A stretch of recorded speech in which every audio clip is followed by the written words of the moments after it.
बगल वाला घर है ना, ये भी पहले तुम्हारा ही था। अच्छा, तो फिर ये इतना सा क्यों बचा? वो ना हमारी अम्मी के अंदर एक आदत है, वो हर चीज का सिर्फ एक ही बार पूछती है, और अगर किसी ने मना कर दिया तो वो काम फिर नहीं हो सकता। वो इसलिए जब अम्मी ने मुझसे घर के लिए पूछा तो मैंने मुरव्वत में मना कर दिया, तो वही घर अम्मी ने मेरे खालू को दे दिया। तुम तो हो ही जहाँ एक नंबर पे। हाँ। हेलो जी अम्मी, क्या आप अपनी बहू से मिलने आ रही है? ठीक है, आइए आइए। होल्ड करो, होल्ड। हाँ अम्मी, होल्ड कर लिया, होल्ड। उनके साथ पूरी पलटन आती है, उनको कहो हम घर पे नहीं, हम मायके गए हैं।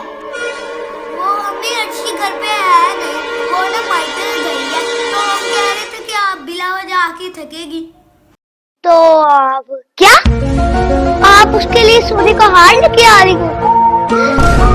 वो भी आ गई है अभी भी। चले फिर ठीक है, बहन को ही दे दीजिए ये वाला हाथ। अम्मी से बोलो तुम्हारा कपड़ों भाई सो सकता है।